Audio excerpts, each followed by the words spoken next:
अब करेगा, जीत गया है, जीत गया है सुदर्शन तिवारी, गुरु हमारे, गुरु हमारे जीत गए हैं, जीत गए हैं सुदर्शन तिवारी, सुदर्शन तिवारी, सुदर्शन तिवारी, सुदर्शन तिवारी, गुरु हमारे, गुरु हमारे सुदर्शन तिवारी।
सर आज जो चुनाव हो रहा है वो किन मुद्दों के साथ आप लोग चुनाव लड़ रहे हैं सर?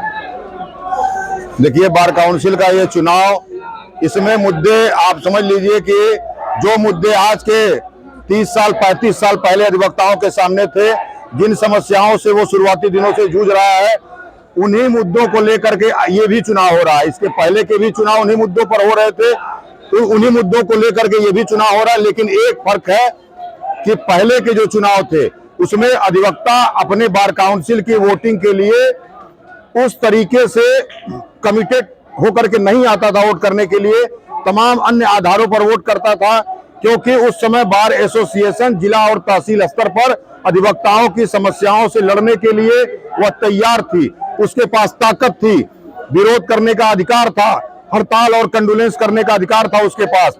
इसलिए अधिवक्ता तमाम आधारों पर वोट करता था। लेकिन पिछली जो हमारी बार काउंसिल की ये जो बॉडी थी, इन्होंने प्रस्ताव भेज दिया हाई कोर्ट और सुप्रीम कोर्ट। उस प्रस्ताव के आधार पर अधिवक्ताओं के खिलाफ इन्होंने जजमेंट किया। इन्होंने कहा कि आप स्ट्राइक नहीं करेंगे, कंडोलेंस नहीं करेंगे, और बहुत सख्त पाबंदी लगाया है। इससे अधिवक्ता बिल्कुल परेशान हो गया है कि हमारे लिए कोई सुविधाएं नहीं है, कोई व्यवस्थाएं नहीं है, शासन की किसी योजना से हम लाभार्थी नहीं है। आज अधिवक्ता अभी किसी शासन की योजना में अपना आवेदन करता है तो लेखपाल रिपोर्ट लगाता है कि ये अधिवक्ता है, इसलिए इनको कोई सुविधा नहीं दी जाएगी। ऐसे माहौल में बार एसोसिएशन कमजोर होता जा रहा है, अधिवक्ताओं पर दबाव बढ़ता जा रहा है। आप देख लीजिए, सिविल कोर्ट आप पूरा घूम डालिए, यहाँ पर आपको एक मेज कुर्सी रखने की जगह नहीं मिलेगी। इस तरह की हालत में अधिवक्ता बैठा हुआ है।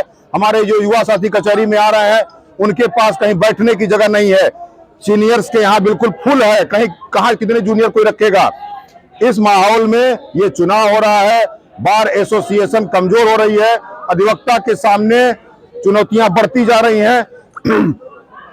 सरकार की जो नीतियां हैं, कोर्ट की जो नीतियां हैं, उनसे अधिवक्ताओं के हाथ से रोजगार के अवसर खत्म हो रहे हैं। ऐसे माहौल में ये चुनाव हो रहा है, और इसलिए अधिवक्ता इस बार पूरी तरह मन बना चुका है, वो परिवर्तन का मन बना चुका है।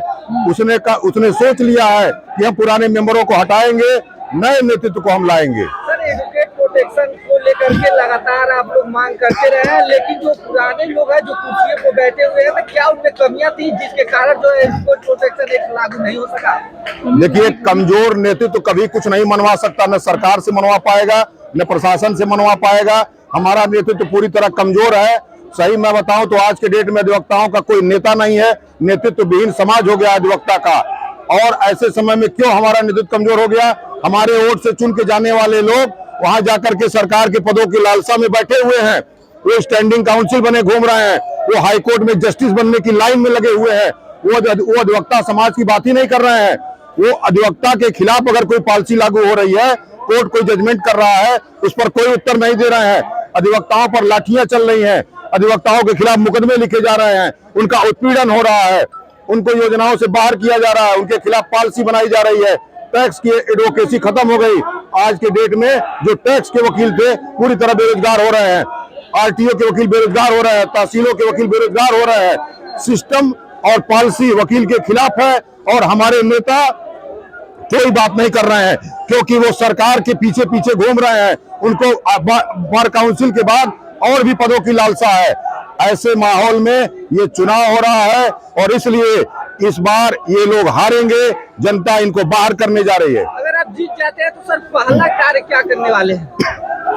देखिए, हम लोग अपनी एक जो बुनियादी सुविधाएं, प्रोटेक्शन एक्ट, आयुष्मान योजना से अधिवक्ता को जोड़ना, हमारे जो वृद्ध अधिवक्ता हैं, सीनियर हैं, उनके लिए पेंशन, जो हमारे युवा साथी हैं उनके लिए सरकार जो घोषणा पत्र में लिख के लाई थी कि हम स्टाइपेंड देंगे, उसको जारी कराना और पक्के चेंबर का निर्माण।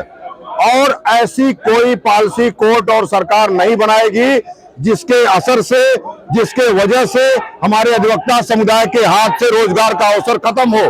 यह सारी मांगे हम लोग सरकार के सामने रखेंगे और उनको अल्टीमेटम देंगे। इतने दिनों के अंदर अगर आपने ये मांगे नहीं मानी तो जिला तहसील पर अधिवक्ता खड़े हो जाएंगे। अगर जरूरत पड़ी तो हम विधानसभा घेर लेंगे, ये सारी मांगे बनवाएंगे। वोटिंग का सर नंबर अपना बताइए। धीरेन्द्र कुमार द्विवेदी, बार काउंसिल का मैं प्रत्याशी हूं, मेरा क्रम संख्या है 100। Thank you sir.